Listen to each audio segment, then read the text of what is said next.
ಹರಪನಹಳ್ಳಿ ತಾಲೂಕಿನ ಕೊಂಗನಸೂಗೂರು ಗ್ರಾಮದಲ್ಲಿ ಇತ್ತೀಚೆಗೆ ಸುರಿದ ಭಾರೀ ಮಳೆಯಿಂದಾಗಿ ಮತ್ತು ಗಾಳಿಯಿಂದಾಗಿ ಸಾಕಷ್ಟು ಮನೆಗಳು ಹಾಗೆ ಕೃಷಿ ಪ್ರದೇಶಗಳು ಜಲಾವೃತವಾಗಿದೆ.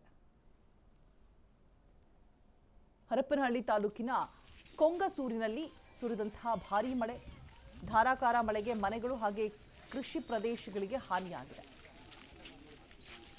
ಹಾನಿಗೊಳಗಾದಂತಹ ಮನೆಗೆ ಭೇಟಿ ನೀಡಿದಂತಹ ಲತಾ ಮಲ್ಲಿಕಾರ್ಜುನ್ ಜನರ ಸಮಸ್ಯೆಗಳನ್ನು ನೇರವಾಗಿ ಆಲಿಸಿದ್ದಾರೆ. ಲತಾ ಮಲ್ಲಿಕಾರ್ಜುನ್ ಕೃಷಿ ಬೆಳೆಗಳು ಹಾನಿಯಾಗಿರೋದ್ರಿಂದ ರೈತರಲ್ಲಿ ಆತಂಕ ಕೂಡ ಹೆಚ್ಚಾಗಿದೆ. ಪ್ರತಿಯೊಬ್ಬರನ್ನು ಕೂಡ ಭೇಟಿ ಮಾಡಿ ಧೈರ್ಯ ತುಂಬಿದ್ದಾರೆ ಲತಾ.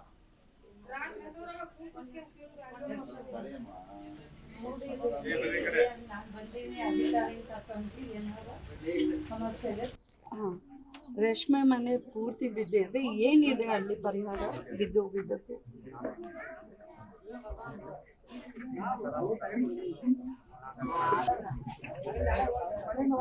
ರೇಷ್ಮೆ ಇದು ಗಿಡ ಹಾಕಿದ್ರು ಮಾತ್ರ ಮನೆಗೆ ಇಲ್ಲ.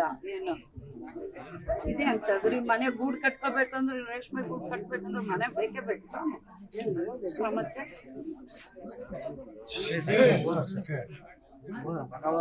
ಅದೇ ಮಲ್ಬರಿ ಗಿಡ ಮಾತ್ರ ಕೊಟ್ಟಿದ್ರು. ಮತ್ತೆ ಇದು ಹೆಂಗೆ ಮಾಡ್ಬೇಕು? ಪೂರ್ತಿ ಬಿದ್ದು ಹೋಗಿದ್ದು.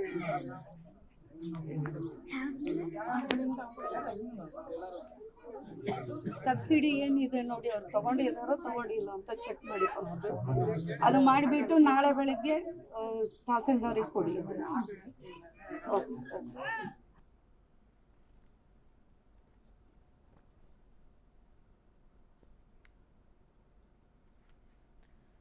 ಜನರ ಸಮಸ್ಯೆಗಳನ್ನು ನೇರವಾಗಿ ಆಲಿಸೋದಕ್ಕೆ ಲತಾ ಮಲ್ಲಿಕಾರ್ಜುನ್ ಅವರು ಭೇಟಿಯನ್ನು ನೀಡಿರುವಂತಹ ದೃಶ್ಯಗಳನ್ನು ಗಮನಿಸ್ತಾ ಇದ್ದಾರೆ. ಹೌದು, ಈ ರೀತಿ ಏನಾದರೂ ಮಳೆ ಬಂದಂತಹ ಸಂದರ್ಭದಲ್ಲಿ, ಸಾಕಷ್ಟು ರೈತರಿಗೆ ಸಮಸ್ಯೆಗಳಾದಂತಹ ಸಂದರ್ಭದಲ್ಲಿ, ಹಾನಿಯಾದಂತಹ ಸಂದರ್ಭದಲ್ಲಿ ಅಟ್ಲೀಸ್ಟ್ ಸಂಬಂಧಪಟ್ಟಂತಹ ಜನಪ್ರತಿನಿಧಿಗಳಾಗಿರ್ಬೋದು, ಅಧಿಕಾರಿಗಳಾಗಿರ್ಬೋದು ಸ್ಥಳಕ್ಕೆ ಭೇಟಿಯನ್ನು ನೀಡಿದ್ರೆ, ಅಟ್ಲೀಸ್ಟ್ ಏನಾದರೂ ವಿಚಾರಣೆ ಮಾಡಿದ್ರೆ, ಮತ್ತು ಏನಾದರೂ ಭರವಸೆಗಳನ್ನು ಕೊಟ್ಟರೆ ಜನರಿಗೆ, ಆ ರೈತರಿಗೆ ಮೇನ್ಲಿ ಒಂದು ಏನೋ ಒಂದು ರೀತಿಯಾಗಿ ಏನು ಭರವಸೆ ಮೂಡುತ್ತೆ. ಹೌದು, ಏನಾದರೂ ಆದರೆ, ಹಾನಿಗೊಳಗಾದರೆ ಏನೋ ಒಂದು ಪರಿಹಾರವನ್ನು ಕೊಡ್ತಾರೆ.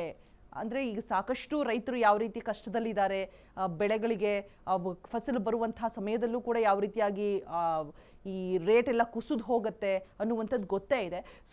ಅದ್ರ ಮಧ್ಯೆ ಈ ರೀತಿ ಪ್ರಕೃತಿ ವಿಕೋಪಕ್ಕೆ ಕೂಡ ರೈತ ಬಲಿಯಾಗ್ತಾ ಇದ್ದಾನೆ. ಆ ಸಂದರ್ಭದಲ್ಲಿ ಈ ರೀತಿಯಾಗಿ ಒಂದು ವಿಸಿಟ್ ಕೊಟ್ಬಿಟ್ಟು ಏನೋ ಒಂದು ಭರವಸೆಗಳ ಮಾತುಗಳನ್ನು ಆಡಿದ್ರೆ ಎಷ್ಟೋ ಸಮಾಧಾನವಾಗಿರ್ತಾನೆ ರೈತ.